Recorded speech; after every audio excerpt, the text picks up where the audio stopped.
Hi, my name's Daryl, and I'm the owner of this beautiful 2021 RAV4 Prime that you see behind me.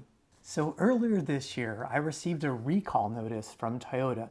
I think it was right around in September or so, and it was an interim notice, which basically means that it was a recall, but they didn't have any sort of resolution in place.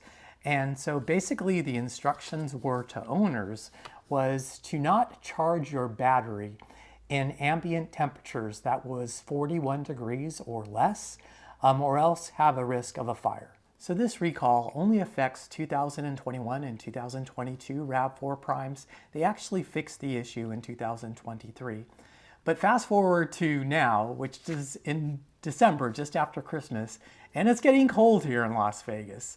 And I figured I'd give the dealer a call because I hadn't got the letter yet, just to see if they actually had a remedy in place. But they said, yeah, they still had no remedy and that to wait for the letter.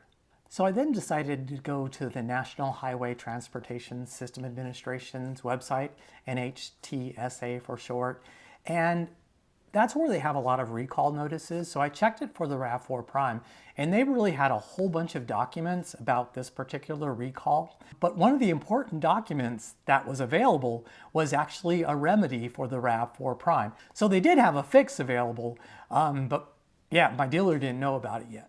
So in addition to the remedy being available, there was a document that was sent to dealers dated December 14th of 2023, and it basically outlined that these were the states where basically the recall was available right now, and these were the states that it wasn't available possibly until February, basically the warmer weather states. So just to get a little more ammunition, when I called back my dealer, I also checked the RAV4 forums, and a lot of people had actually had the recall service done.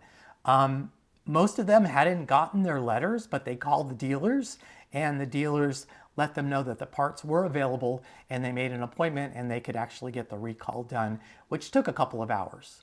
So if you haven't already done so, basically I'm saying you probably should talk to your dealer right away. Go ahead and give them a call and check to see if you can actually get an appointment to get the recall service done.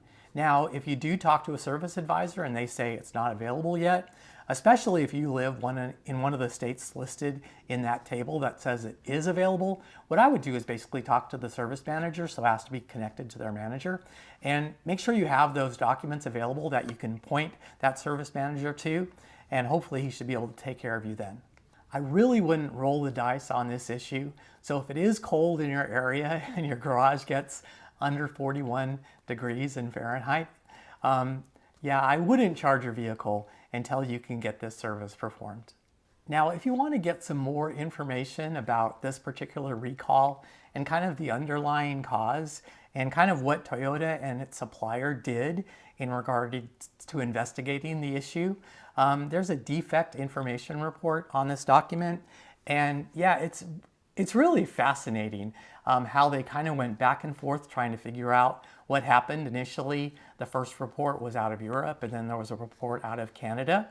And basically what they came down to after a whole bunch of testing is that under certain conditions, so the first one that your vehicle is charging, the second condition that it's cold, so it's lower than 41 degrees where your vehicle is, and the battery requires the heater in order to heat up that battery, and if the chip is actually damaged. So one of the things that they did determine is what's causing this particular problem is during the manufacturing process, these chips, these darn computer chips, and static electricity. So static electricity, they presume, is what caused the damage in the chips. So basically what happens is your 12-volt battery provides voltage to the converter.